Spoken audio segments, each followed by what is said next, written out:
Buenas noches, doctor. Buenas noches, compañeros. El día de hoy vamos a hablar del sistema jurídico norteamericano. Nuestro grupo está conformado por Alejandro Abello García, Julián Camilo Álvarez, Santiago Guzmán, Juan Carlos Sepúlveda y André Felipe Chavarro, quien les habla. Para entender un poquito más del sistema jurídico norteamericano, eh, el sistema jurídico norteamericano viene de Inglaterra, del siglo XVII y XVIII. Es llamado también como derecho consuetudinario o derecho común. Eh, También podemos darle a conocer el investigado. En Estados Unidos tiene la constitución política más corta, más resumida a nivel mundial. Tiene 7 artículos, de pronto para que lo tengan en cuenta. Eh, Estados Unidos tiene un sistema dual de tribunales.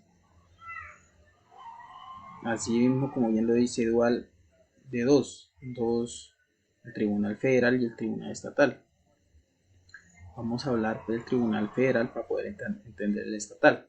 El Tribunal Federal existen 94 tribunales a nivel nacional, de 84, se encuentra 84 en cada estado, y el resto se encuentra en Puerto Rico, Colombia, Canal de Panamá, Guam e Islas Vírgenes. Eh, Estos tres últimos, los jueces son nombrados por un tiempo determinado, por, por contratación prácticamente, digámoslo así, de un tiempo y ya tienen que salir del cargo. En cambio, los demás son de por vida y le permanecen en el cargo según por si tienen una conducta bien, si están dentro de la norma. Entonces los nombran de por vida. El tribunal se puede radicarse en diferentes lugares. Eh, También podemos dar a conocer que los delitos, también estudia los delitos interestatales. ¿Qué quiere decir esto? Que los delitos interestatales son todos aquellos que estudia un ejemplo. Le puedo colocar un ejemplo: trata de blancas, eh, extradición, narcotráfico. Eso lo podemos entender así. También podemos dar a conocer que las leyes federales y su constitucionalidad estudian ellos. Mm, Tenemos una pirámide para poder dar a conocer a ustedes y poder que entiendan bien la jerarquía de este sistema. El primero encontramos en la parte de arriba, de primera cúspide, la Corte Suprema. La Corte Suprema que estudia las leyes federales y su constitucionalidad. Después miramos el Tribunal Federal, que es, ya les expliqué anteriormente, y tenemos el Tribunal de Apelación, que estudia todas las apelaciones que tienen los estados frente a las tutelas, sentencias que, que expiden los jueces de estos tribunales estatales en primera instancia. Y estos hacen una revisión para dar su, su, su hipótesis frente a eso, y también para tener en cuenta, nunca lo mandan a juicio, nunca lo envían a juicio. También vamos a, ya pasándolo a lo estatal, vamos a informar o dar a conocer el tribunal estatal. Cada estado de Estados Unidos, que son 50 estados, tiene su propia constitución. Esto con el fin para tener un control de todos los ciudadanos que se encuentran en esa jurisdicción. ¿Qué investiga? Investiga lo que son eh, familia, derecho civil, eh, también el derecho penal, que, que son delitos que están dentro del Estado y son acogidos y son muy comunes allá en ese estado o en los estados o los estados diferentes que se encuentran en los lugares. ¿Qué podemos dar a entender entre estas dos? Por lo menos un ejemplo, el derecho, un delito que se cometa, un ejemplo, en Texas, no se puede castigar en Washington, en otro estado, siempre y cuando tengan un estipulado, siempre y cuando se haya cometido que haya cometido un ejemplo de drogas, o que de pronto haya realizado un acto delictivo que sea trato de blancas. Ahí ya regiría el Tribunal Federal, ahí ya acogería el Tribunal Federal e investigaría ese ciudadano. También vamos a dar a conocer el tema de fuentes del derecho penal. En Estados Unidos tienen dos sistemas judiciales separados. Está el sistema judicial federal y el sistema judicial estatal. Perdón que me corrió la diapositiva. El sistema judicial federal tiene dos: Constitución de Estados Unidos y la ley federal. La Constitución de Estados Unidos es, como bien yo le decía, es la que rige a nivel nacional, la que tiene 7 artículos, la que es más sustancial, y esta faculta al Congreso para que expida normas y expida la ley federal. El sistema judicial estatal, tenemos por otro lado el sistema judicial estatal, que es la ley y el derecho común no codificado, porque es que el Código Penal de Estados Unidos está incompleto. Damos a conocer de pronto, ahí es donde de pronto yo quería expresarle, Estados Unidos, con la muerte de Kennedy, el delito que se encontraba en ese momento no era federal. El delito de la muerte de un presidente no era un delito, o sea, era un delito común, pero no estaba codificado y no se encontraba tipificado en la norma de la muerte de un presidente o la muerte de un senador no se encontraba tipificada en la norma. Podemos dar a conocer que eso es un derecho común o no codificado. Para que pronto lo entiendan, no se encontraba estipulado en la norma que la muerte de un presidente afectara de pronto no afectara no afectara todo lo que estuviera, o sea, no se encontraba escrito, debemos conocer, no se encontraba escrito la muerte de un presidente, y conociendo esto había un vacío jurídico, y los vacíos jurídicos es ahí donde ingresa dentro del derecho común.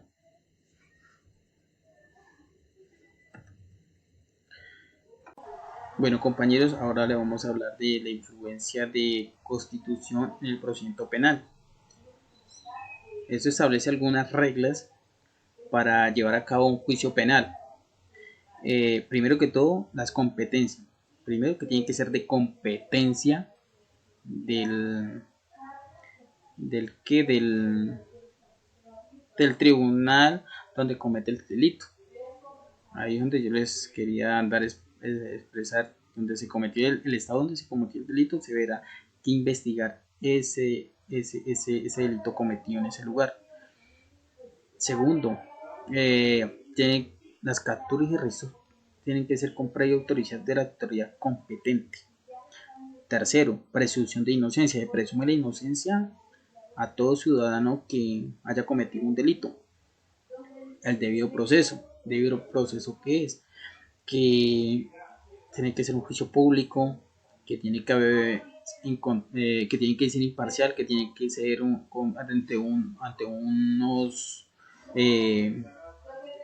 ante un juez competente para llevar a cabo el proceso, y que deberá ser asistido por unos abogados, o como vienen acá en Colombia, por un abogado defensor que le proteja ese debido proceso.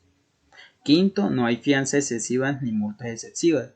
¿Qué quiere que decir eso? Que tiene que ser proporcional a lo cometido, al delito cometido. Sigamos por la siguiente diapositiva, donde dice acusación de información. Se inicia primero por proceso. Ahí da a conocer que se inicia por proceso. Y se encuentra por contravención o delitos graves. Cuando se encuentra una contravención, se inicia mediante oficio escrita por el fiscal interviniente interviniente del gran jurado. O sea, ahí no hay acusación, sino que inmediatamente, como uno mira en las películas, observa en las películas, cuando una persona, por lo menos que es una multa de tránsito, le lleva ante un juez y el juez le impone la multa, no es juzgada por ningún eh, jurado que se encuentre en un estrado para decir que si es excesivo o no, sino que inmediatamente el juez impone la multa y esa será pagada por el infractor. El delito grave ahí se encuentra por acusación, se encuentra un jurado, presenta cargos y pues ahí ya es más intervención de un jurado sobre la decisión o la decisión del juez. Se van por la siguiente diapositiva, que es la apelación y habeas corpus. La apelación y habeas corpus. Primero vamos por la apelación. Son por sentencias condenatorias y otras resoluciones. Por los Estados Unidos a gobiernos extranjeros, tribunales y litigantes. Es un acuerdo bilateral entre dos, por eso se dice bilateral. En este caso, digámoslo, pongámosle el proceso entre Estados Unidos y Colombia, que tengan un acuerdo para procesos judiciales, para poder agilizar estos temas. Aquí hay un acuerdo, esto debe tener un acuerdo, ¿sí? En caso tal de que no haya un acuerdo, pues esto será sentenciado o se procederá según la jurisdicción interna que esté en cada estado de Estados Unidos o según el otro país, en caso tal de que no haya un acuerdo, ¿no? Cuando no está este acuerdo, otro canal de comunicación entre ellos es el Ministro de Relaciones Extranjeras y las autoridades requeridas. Las reglas de procedimiento penal y las reglas federales de procedimiento civil. Aquí en estas dos ramas se aplica la analogía porque pues ellos tienen en cuenta de que o consideran de que esto es algo como similar, ¿sí? La obtención de pruebas está contemplada en la sección 1782 del Código Judicial de Estados Unidos. Aquí habla de los testimonios, las declaraciones penales y las declaraciones civiles. Hay unas reglas que están contempladas en el Código Federal Judicial. Esto sirve para controlar o regular las relaciones de poder, ¿sí? Las relaciones de poder de jurisdicciones. Como pues para los gobiernos judiciales y los gobiernos federales. Notificación no oficial o privada. Aquí, ¿qué pasa con estas notificaciones? Estas notificaciones se realizan de forma privada. Cualquier individuo puede realizar esta notificación siempre y cuando el juez o el despacho o la autoridad judicial delegue a un individuo, ¿sí? En este caso puede ser el acusado o el fiscal quien pueda notificar o un funcionario diplomático o en algunos casos el consular. El consular se debe hacer sin ninguna clase de amenaza alguna hacia la parte. ¿Por qué? Porque pues esto está contemplado en la ley de foro extranjero, ¿sí? Entonces, ese tema, la notificación oficial. Acá las notificaciones oficiales se entienden cuando vienen de tribunales, ¿sí? De tribunales extranjeros o tribunales internacionales. Esto se tiene en cuenta como una notificación oficial. ¿Qué se hace aquí en estas notificaciones oficiales? Aquí hay unos casos de notificaciones por exhorto. Me llama mucho la atención esta palabra. Exhorto es cuando un, un poder judicial se comunica con otro, o sea, un juez con un juez o un tribunal, siempre y cuando tengan la misma competencia, ¿sí? Las mismas características de poder. Esto está contemplado en el título 28 del Código de Estados Unidos, en la sección 1969. Hay unos casos de notificación oficial. Está un mandamiento judicial o una sentencia, una solicitud de tribunal a tribunal, y pues estas solicitudes o todas estas diligencias judiciales de notificación oficial también aclaro que las puede hacer cualquier individuo según la designación o según a la persona que hayan delegado para esa tarea oficial. ¿Qué debe contener una notificación oficial? Debe contener el título, la declaración acerca sobre la naturaleza del proceso, los nombres de las partes, direcciones de las partes y de los litigantes, y un cheque de $15 a favor del tesorero de Estados Unidos. Este es el tema de la que deben contener las notificaciones oficiales. Costas y procedimientos interdepartamentales. Se encuentra estipulado en la sección 1921 del Código Judicial de Estados Unidos. Aquí, ¿qué encontramos nosotros? Aquí afectan a los procesos de naturaleza civil, naturaleza penal. Esto no hay algo contemplado para los tribunales extranjeros, no existe una disposición, pero para los tribunales departamentales de Estados Unidos. La prueba documental testimonial se puede obtener en Estados Unidos de la misma manera en que se obtiene, de la misma manera que se obtiene un procedimiento civil. Allí otorga la máxima libertad de los acusados fiscales y tribunales extranjeros para obtener digamos, ese testimonio o para obtener ese documento. Todas las pruebas efectivas, tiene que tener todas las pruebas efectivas a la declaración de estos testigos. Se puede tomar la palabra o preguntas escritas realizando una combinación entre estos dos procedimientos como tal. Bueno, en sección de 1782 del título 28 del Código de los Estados Unidos. Cooperación con tribunales extranjeros e internacionales y los litigantes ante tales tribunales.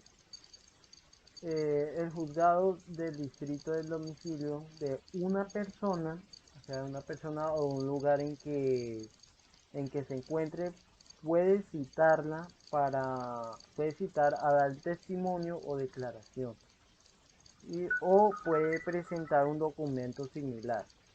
La orden puede estar, bueno, sí, un documento similar puede estar redactada por el tribunal extranjero o por un tribunal extranjero o internacional, o también con las peticiones de cualquier persona que tenga interés y pueda ordenar el testimonio o declaración sean rendido, o la declaración que sea rendido como tal. El documento producido por una persona es encomendada por el tribunal como tal.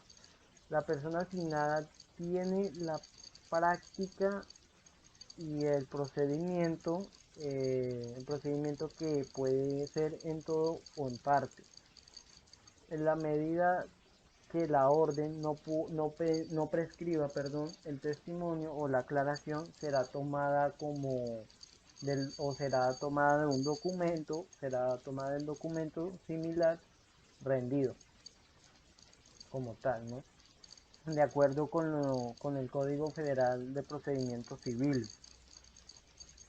Este capítulo no impide a una persona dentro de los Estados Unidos dar voluntariamente su testimonio o declaración o producir un documento similar para su uso como tal, como su uso en un proceso ante un tribunal o internacional extranjero, ante cualquier persona y de cualquier forma aceptable para él, digámoslo así. Bueno, obtención extraoficial de la prueba, perdón. Es confirmado que permite un juzgado o un litigante extranjero obtener pruebas extrajudicialmente y por cualquier medio privado aceptable también. Conforme al derecho del tribunal extranjero, las pruebas sin, ¿cómo es que dice? Las pruebas sin recurrir a un juzgado son, ¿no? Son. Si el testigo aparece, digamos que aparece voluntariamente ante la persona designada para tomar un testimonio, como tal, digamos que el testigo se pone recio para dar un testimonio tendrá que recurrir a un juzgado distrito para obtener, para él obtener una orden mandando al testigo a aclarar, mandando al testigo a aclarar. Una negativa de su parte sería sancionable como de desacate al juez, al menos que tenga un privilegio legal, o sea, algo, ¿sí me entiendes? Ajá, como tal. Un funcionario, un funcionario consulta o diplomático, un juez del país de origen puede ser designado por el tribunal extranjero o para obtener un testimonio como tal. Los Estados Unidos no ponen objetos que un tribunal extranjero o un juez venga allí y tome ese testimonio como tal, La extradición. El principio general dice que el arresto y entrega de personas en Estados Unidos acusadas o condenadas por delitos en un país extranjero es competencia del gobierno nacional y esta facultad se ejerce por el Poder Ejecutivo con asesoría del Poder Judicial en el procedimiento a seguir. La extradición depende de un acuerdo o un tratado.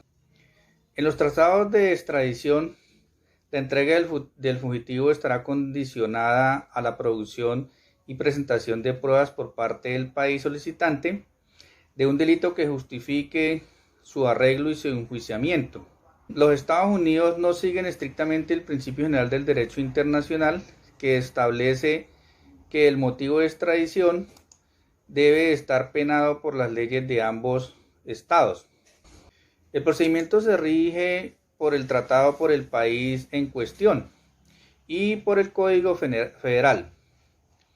Los Estados Unidos tienen tratados bilateral con 92 estados extranjeros. En el título 18 del Código de los Estados Unidos, Delitos y Procedimientos Penales, contiene el capítulo 209 sobre la extradición. La sección 3184 nos habla sobre los fugitivos. Cualquier juez o autoridad de los Estados Unidos o cualquier magistrado autorizado por el Tribunal de los Estados Unidos o cualquier juez de Tribunal de Registro de Jurisdicción del Estado puede emitir un mandato de aprehensión contra la persona que se encuentre bajo su jurisdicción acusada de cometer un delito establecido en el tratado o convenio por un gobierno extranjero. Si después de la audiencia se considera que la prueba es suficiente para sostener la acusación, se certificará junto con una copia todo testimonio presentado, entregándose al secretario de gobierno para poder emitir una orden judicial sobre la requisición por parte de las autoridades competentes del gobierno extranjero para la entrega de la persona de acuerdo al tratado o convenio vigente. Ni las reglas federales de procedimiento civil ni las reglas federales de procedimiento penal, ni las reglas federales de prueba son aplicables en el procedimiento ante un magistrado de extradición. Sin embargo, las reglas generales de procedimiento civil y las reglas generales de prueba sí son aplicables para el procedimiento de habeas corpus. ¿Con qué objeto? Con el objeto de revisar las conclusiones del magistrado de extradición. Los documentos que se deben presentar al magistrado de extradición se consignan normalmente en la solicitud formal de extradición, que son las copias certificadas del procesamiento, información o acusación, el mandato u orden judicial de arresto y la ley penal por la cual se acusa al requerido. En la sección 3190 dice que son las pruebas en la audiencia. La función del magistrado de extradición es determinar si la prueba que aportaron justifica la extradición del detenido o el acusado para enjuiciarlo y no determinar si la prueba es suficiente para condenarlo. Eso no es facultad del magistrado de extradición. Dice que el acusado no puede producir pruebas para contradecir las imputaciones del delito, pero sí podrá producir pruebas tendientes a demostrar que ese convenio o tratado prohíbe ser extraditado, o sea, ¿sí? Que no es el delito en sí, sino que dentro del tratado no está tipificada como esa falta por la cual lo están requiriendo a él. Dice que las conclusiones de un magistrado de extradición solo pueden ser revisadas por una acción prevista en la ley como un juicio declarativo, al igual que por el habeas corpus, ya que el secretario de Estado deberá entregar al fugitivo. Dice que el secretario de Estado podrá ordenar que las personas acusadas según las secciones 3184 y 3185 de este título sean entregadas a cualquier agente autorizado por el gobierno extranjero para que se le juzgue por la ofensa por la que se está acusado. La sección 3188 dice que cuál es el tiempo de detención pendiente a la extradición.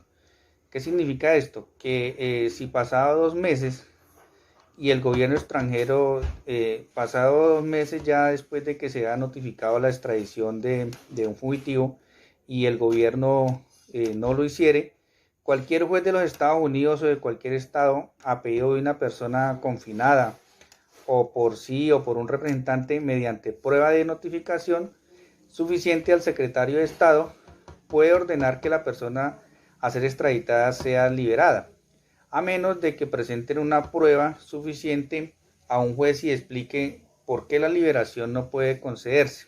Los Estados Unidos no reconocen el principio de asilo diplomático y se ha negado a suscribirlo como parte del derecho. Los tribunales de los Estados Unidos. Según la ley establece un aumento de pena por causa de decidir si una condena del país extranjero puede ser tenida en cuenta apropiadamente por un tribunal estatal para sentenciar al acusador como residente, sino que es cuestión del tribunal estatal. Una sentencia penal extranjera puede también, como hemos visto, impedir a un extranjero la entrada a los Estados Unidos. Una condena extranjera puede determinar si una persona recibir ciertas licencias para ejercer un negocio o profesión. Algunos tribunales, sin embargo, han negado el reconocimiento a la sentencia penal extranjera si la sentencia sí dicta un proceso, si las debidas formalidades legales que las recientes constituciones para el procedimiento interno, por ejemplo, una condena en juicio sin abogado por la debida defensa del acusado.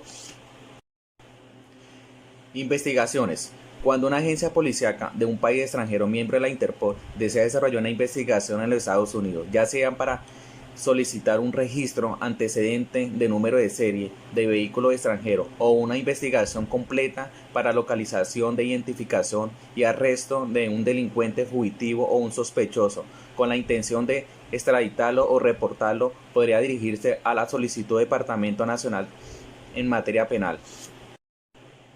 Acuerdos internacionales. No existe ningún acuerdo o tratado internacional incluido en los Estados Unidos y en otros países que establezca el procedimiento de cooperación cooperación judicial o acuerdo realizado por un intercambio de notas entre los Estados Unidos y la República Federal de Alemania. En 1961, reciprocidad, el intercambiador de información y la transmisión de objetos en la cooperación legal para asuntos